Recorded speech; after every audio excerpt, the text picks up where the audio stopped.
cumprimento a todos com a paz do nosso Senhor Salvador Jesus Cristo. Canal Jovem está apresentando Momento EBD, no qual estamos comentando as lições bíblicas editadas pela CPAD. Estamos no terceiro trimestre, estamos no início do terceiro trimestre, cujo tema é a Igreja em Jerusalém, doutrina, comunhão e fé, a base para o crescimento da igreja em meio às perseguições.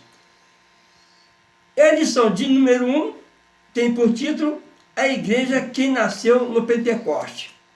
E o textual: e todos foram cheios do Espírito Santo e começaram a falar em outras línguas, conforme o Espírito Santo lhes concedia que falasse. Atos capítulo 2, versículo 4. E a verdade prática: a igreja nasce no Pentecoste, capacitada pelo Espírito para cumprir a sua missão. E o texto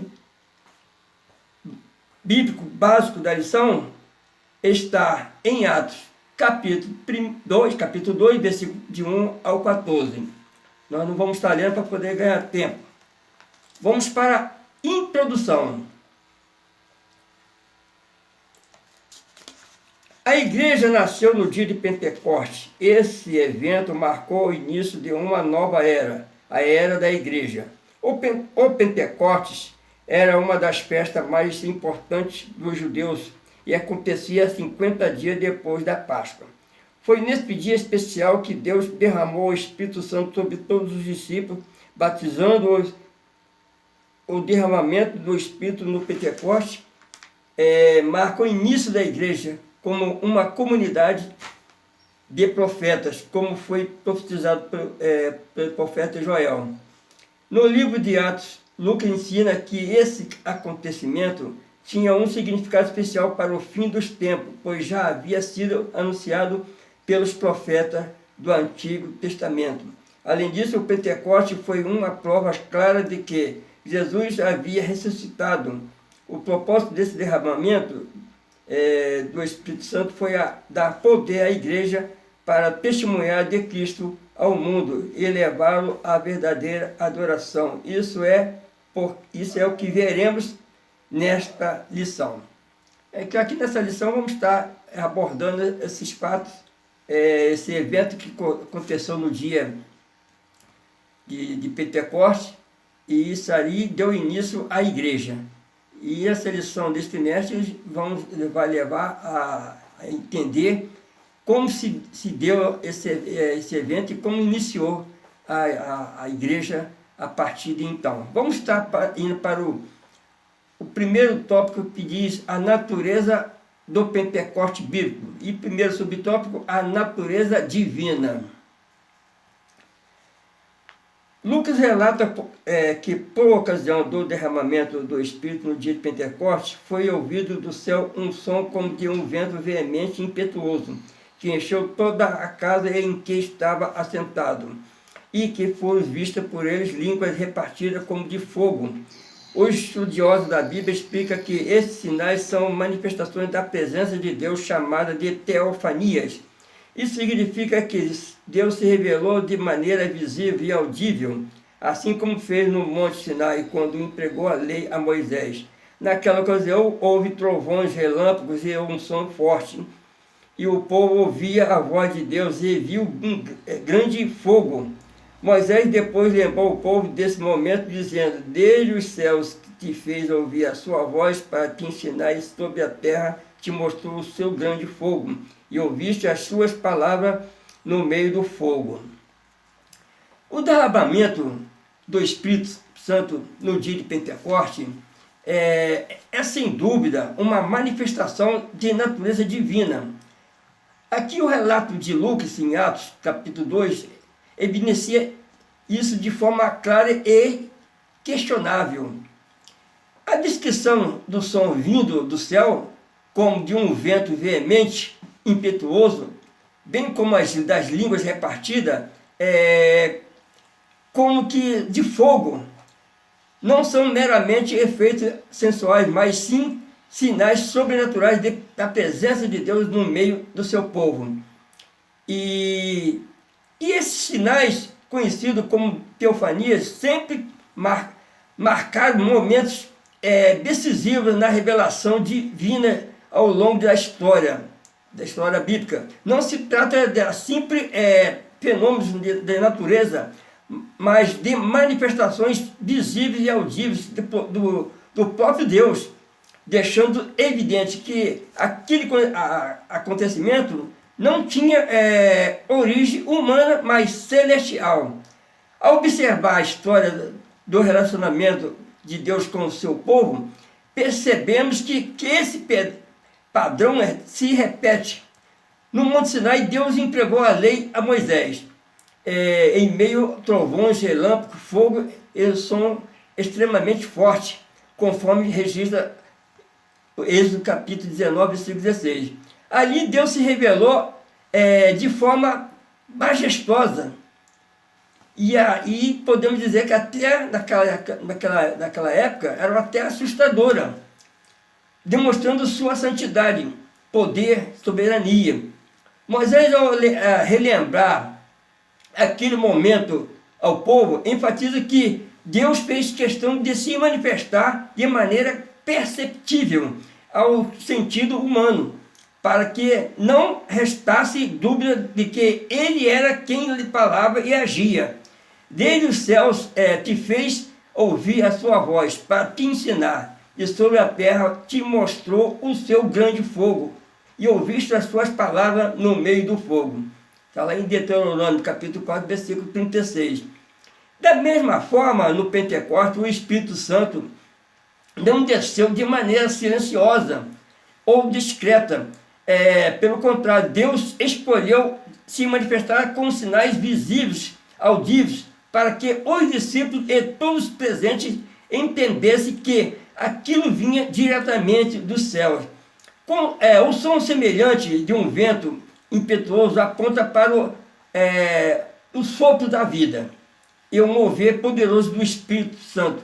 Enquanto as línguas como de fogo representam purificação, poder e a presença ativa de Deus entre os homens, é importante compreender que esse elemento simbólico não foi fruto do acaso, mas carrega significados espirituais profundos, alinhados com a forma como Deus sempre se revelou ao seu povo. Ao longo da Bíblia, o fogo frequentemente associado à presença divina. Por exemplo, Deus apareceu a Moisés em uma sarça que ardia em fogo, mas não se consumia, e demonstrando também sua santidade e a sua capacidade de agir sobrenaturalmente sem depender dos elementos naturais. O evento, por sua vez, também é símbolo do Espírito de Deus, como quando Ezequiel profetizou ao vento e os ossos secos receberam vida. Portanto, os sinais do Pentecoste são continuidade das manifestações divinas que ocorreram no Antigo Testamento, agora inaugurado uma nova etapa no relacionamento de Deus com a humanidade, que era da igreja, capacitada pelo Espírito Santo. Vamos para o segundo subtópico, um evento paralelo ao Sinai.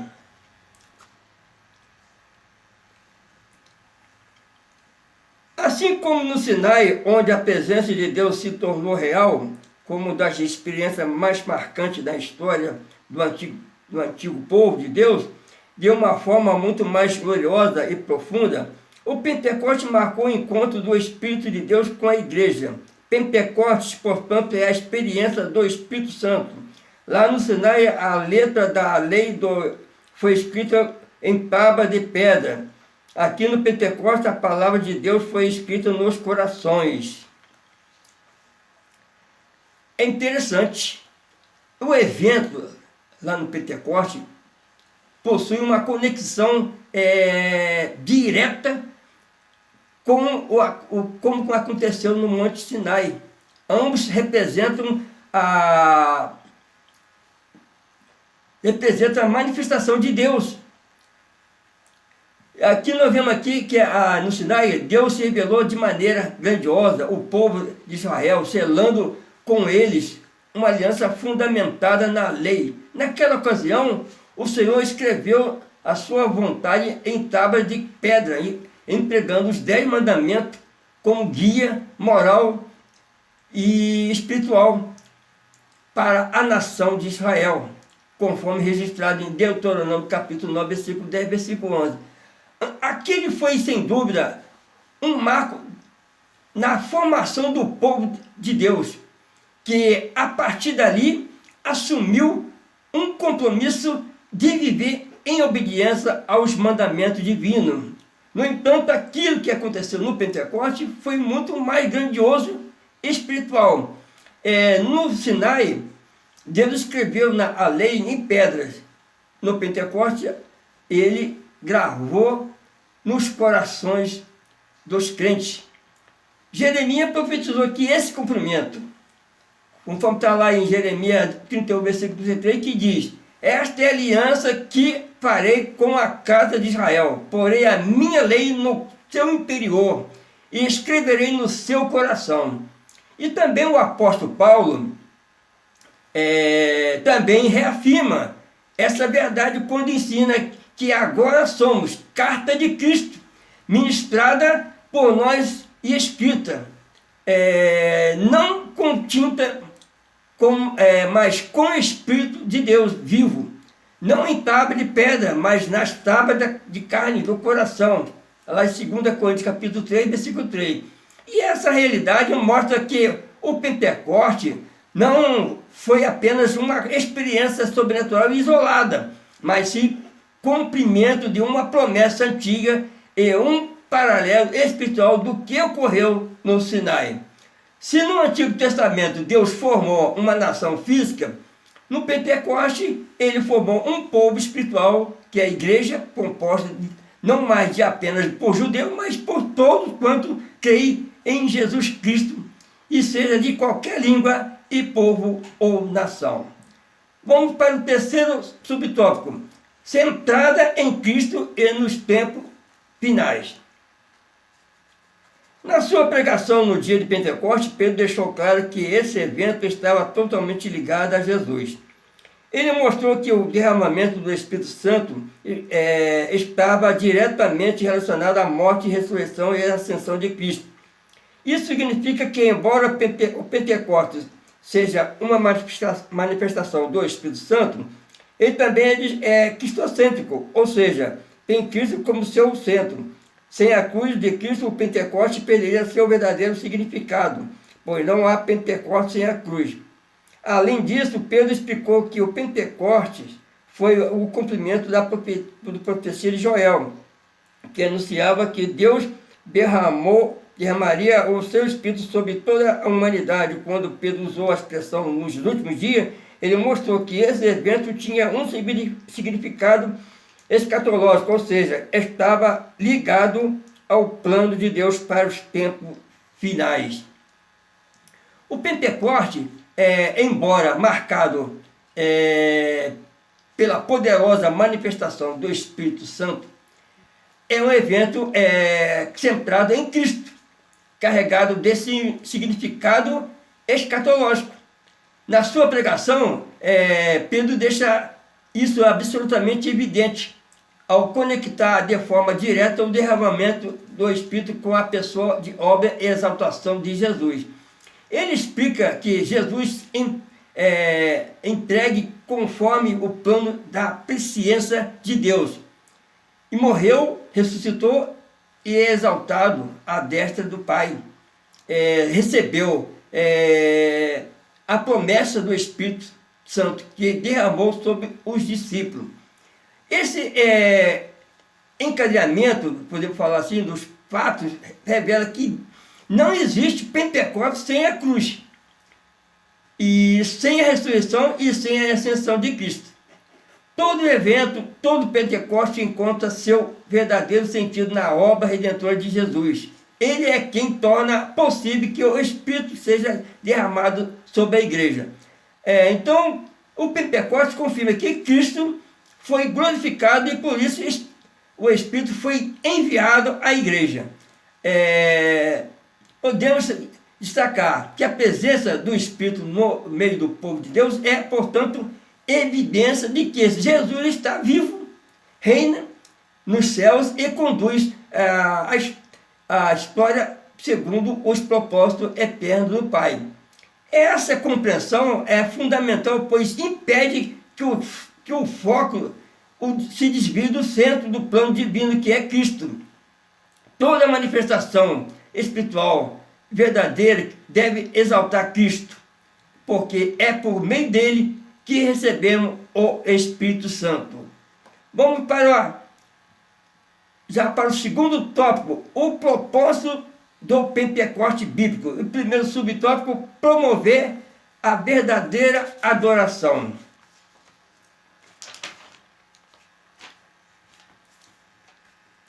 As manifestações externas, como o som, o vento e o fogo ocorrido no Pentecoste, prendem nossa atenção. Contudo, não podemos perder de vista o que o Pentecoste produz internamente na vida do crente. Um dos propósitos marcantes do Pentecoste em Jerusalém foi promover a verdadeira adoração. Temos ouvido em nossas próprias línguas falar das grandezas de Deus. Logo, o Pentecoste que não adora não é bíblico. De fato, quando os gentios experimentaram o Pentecoste, eles também magnificavam a Deus. Da mesma forma, o apóstolo Paulo diz que um crente pentecostal cheio do Espírito dá bem as graças. O fogo pentecostal promove verdadeiro louvor. O verdadeiro propósito do Pentecoste vai além das manifestações visíveis. Ele atua no interior do ser humano, promovendo uma transformação espiritual que conduz à verdadeira adoração. Isso fica evidente quando, após serem cheios do Espírito Santo, os discípulos começaram a falar das grandezas de Deus em diversas línguas, de forma de que todos os presentes puderam ouvir e entender. Isso revela que um dos principais frutos do derramamento do Espírito é a exaltação do nome de Deus. A adoração que nasce de uma vida cheia do Espírito não é um fruto de mera emoção, uma formalidade religiosa, mas é uma expressão espontânea e sincera e de reconhecimento da majestade, do poder e da bondade do Senhor. Isso confirmou quando o Espírito Santo foi derramado sobre os gentios na casa de Cornélio. E eles começaram a magnificar a Deus. A verdadeira experiência pentecostal resulta sempre na glorificação de Deus. Não há espaço para experiências espirituais que não exaltam o Senhor. O Pentecostes que não produz adoração não é Pentecoste bíblico. O apóstolo Paulo reforça essa mesma verdade ao ensinar sobre a ação do Espírito na vida dos crentes. Ele afirma que aquele que é cheio do Espírito não apenas fala em outras línguas, mas também dá bem as graças. Ou seja, expressa gratidão e louvor a Deus de forma inteligível e edificante. Isso nos mostra que a presença do Espírito Santo conduz inevitavelmente uma vida que não se limita a manifestações externas, mas ela aquece o coração do crente, incendeia a sua alma com amor por Deus e impulsiona a viver uma vida de adoração contínua, não apenas nos cultos, mas em todas as áreas da sua existência. Glória a Deus. Vamos para o segundo subtópico, poder para testemunhar. O Pentecoste tem uma dimensão escatológica, pois aconteceu antes de chegar o grande e glorioso dia do Senhor. No entanto, essa realidade dos últimos tempos não significa que a igreja deve ter uma visão escapista, ou seja, desejar fugir do mundo a qualquer custo. O Pentecoste não foi dado para que os crentes se isolassem, mas para que fosse capacitado a testemunhar e viver no mundo até a volta de Cristo. A igreja deve aguardar com esperança, mas também cumprir sua missão até o fim. Para cumprir essa missão, ela necessita de poder para testemunhar. De fato, é isso que acontece depois do Pentecoste. O período que se estende desde o Pentecoste até a volta de Cristo é marcado pela atuação intensa do Espírito Santo no meio da igreja. Essa realidade escatológica não visa gerar uma mentalidade escapista, como se os crentes tivessem apenas esperar passivamente a volta do Senhor. Pelo contrário, o Pentecostes capacita os discípulos a testemunhar com ousadia e coragem e também poder, cumprindo fielmente sua missão. Então aqui Jesus foi claro ao preparar os seus discípulos para esse momento. Antes de subir ao céu, ele ordenou que permanecesse em Jerusalém até que receberem poder do alto. E esse poder não era uma experiência mas para ser testemunha eficaz do que viram e ouviram sobre Cristo. Está lá em Atos capítulo 1, 8, que diz, ele reforça, recebereis a virtude do Espírito Santo e sereis minhas testemunhas até os confins da terra. Um Pentecoste é, portanto, poder divino para a igreja cumprir sua missão de evangelizar até a volta de Jesus. O impacto desse revestimento de poder ficou evidente imediatamente após o Pentecoste. A igreja, ela então estava temerosa, passou a pregar com ousadia e autoridade. Está lá em Atos 4, 33. Registra que os apóstolos davam com grande poder testemunho da ressurreição do Senhor Jesus. E em todos eles havia abundância da graça. Isso demonstra que o Pentecostes transformou crentes comuns em testemunha poderosa, capazes de enfrentar perseguições, resistir às pressões culturais e proclamar a verdade do reino de Deus com coragem e intrepidez. Vamos para o terceiro tópico. Característica do Pentecoste bíblico. E primeiro subtópico, uma experiência específica. Em Atos dos Apóstolos, o derramamento do Espírito no dia de Pentecoste é mostrado como um batismo no Espírito Santo dos crentes. Naquele dia, o Senhor Jesus batizou quase 120 pessoas no Espírito Santo. Essas pessoas já eram regeneradas, isto é, salvas. Jesus havia dito que elas já estavam limpas pela palavra e que seus nomes estavam arrolados no céu. Era, portanto, crente. Contudo, Jesus as mandou a esperar pela experiência pentecostal, isto é, o batismo no Espírito Santo. O Pentecoste bíblico é, por conseguinte, distinto da salvação. Na verdade, a obra salvífica de Cristo na cruz proveu a bênção pentecostal. As pessoas ali reunidas, no caso ali, foi um total de quase 120 pessoas que estavam reunidas naquele dia, já eram crentes, salvas, eram discípulos de Jesus, e tinha seus nomes escritos nos céus, como o próprio Cristo havia afirmado. Jesus afirma também que eles já estavam limpos pela palavra que eles lhe havia transmitido. O que significa que já havia experimentado a conversão e a regeneração. Mesmo salvo, o Senhor orientou que permanecesse em Jerusalém até que receberem do alto o poder prometido pelo Pai, o batismo no Espírito Santo. Essa instrução demonstra que, de forma inequívoca, que o batismo do Espírito Santo não é o mesmo que a conversão, trata-se de uma experiência subsequente, concedida por Jesus aos crentes, com o propósito de capacitá-los espiritualmente para servi-lo, para o serviço e para o testemunho.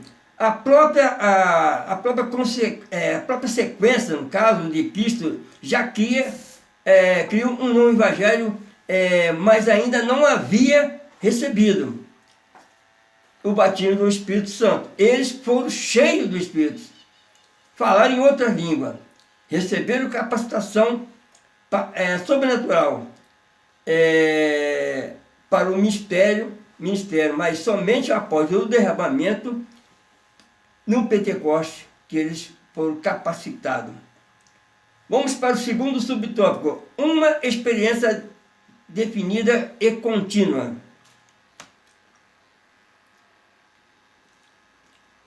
Como resultado do enchimento do Espírito Santo, os crentes começaram a falar em outra língua, conforme o Espírito Santo lhe concedia que falasse. A Escritura é clara em mostrar que a evidência inicial do batismo pentecostal foi os crentes falarem em outras línguas. Não há dúvida de que outros resultados ou evidência do batismo no Espírito Santo se segue, contudo, foi um falar em língua e não sentir uma grande alegria ou mesmo um amor afetuoso demonstrado por eles, que deixou os crentes judeus convencidos de que o gentio havia recebido o batismo no Espírito Santo.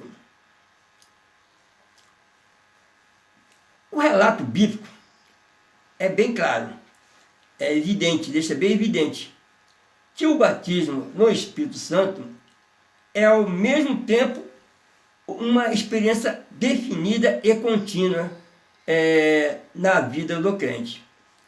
É definida, pois ocorre em um momento específico, marcado pelo falar em língua e também conforme o Espírito concedesse.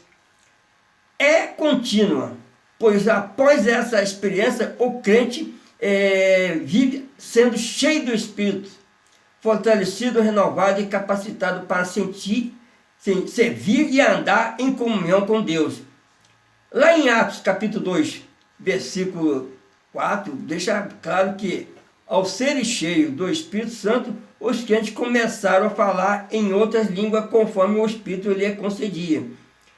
Esse sinal não foi escolha dos discípulos, nem algo aleatório, mas uma evidência sobrenatural estabelecida por Deus, conforme a marca inicial dessa experiência. O mesmo aconteceu na casa de Cornélio, onde os seres, ao serem batizados no Espírito Santo, também falaram em línguas.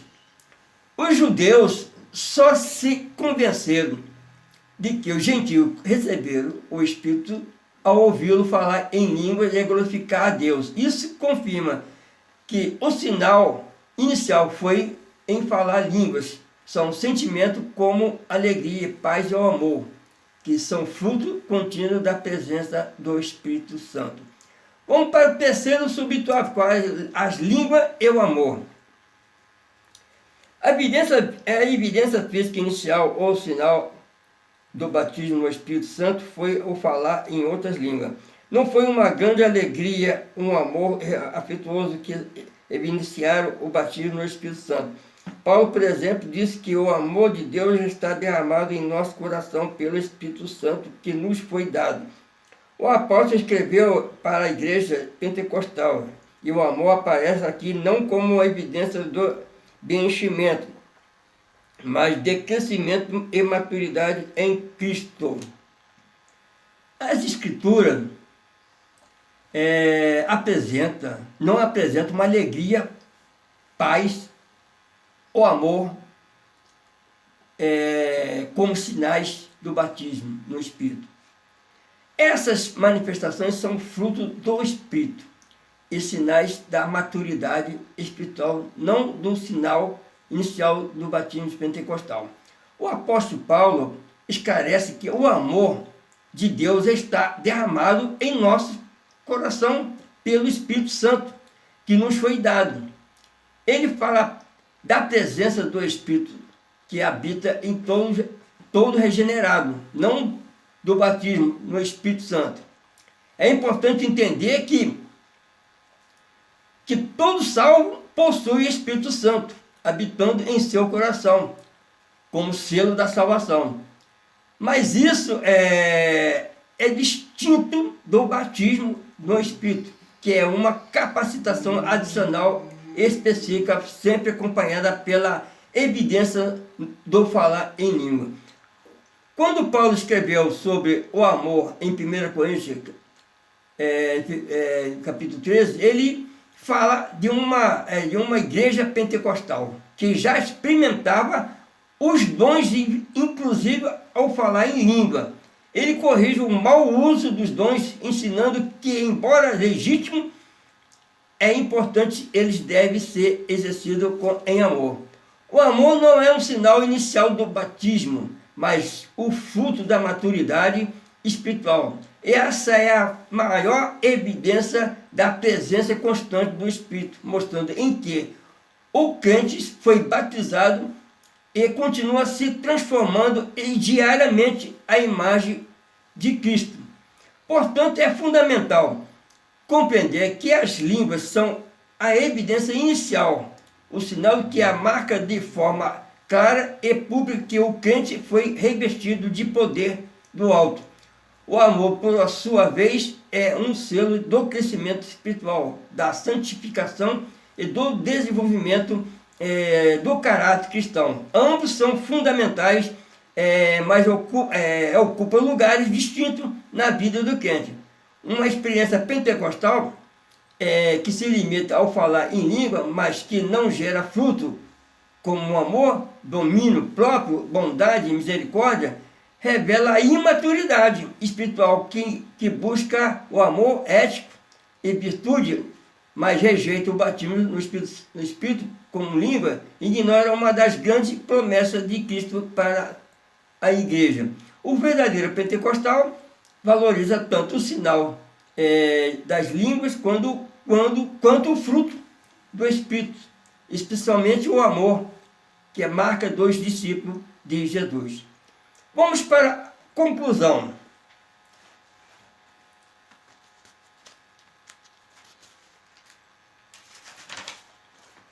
Como vimos, o Pentecostes marcou o início da era da igreja. Jesus, agora glorificado, batizou os crentes no Espírito Santo.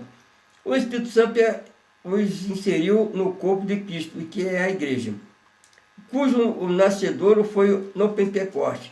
Esse evento é essencial porque mostrou que Deus deseja uma igreja capacitada para cumprir a sua missão, que é pregar o evangelho do mundo, tanto por palavra quanto por ações. No entanto, essa missão só pode ser realizada com êxito pelo poder do Espírito Santo. Chegamos ao final dessa lição, que é a primeira lição desse terceiro trimestre, e, por certo, esse trimestre vai ser uma benção pura, porque estamos falando algo muito interessante, falando sobre a igreja em Jerusalém e as doutrina e comunhão e fé, base para o crescimento da igreja em meio às perseguições. Que todos tenham um bom trimestre, que possamos tirar proveito desse aprendizado que nós vamos ser submetidos durante todo esse trimestre. Fica com todos na paz do nosso Salvador Jesus Cristo e até a próxima, assim, se Deus o permitir. Amém.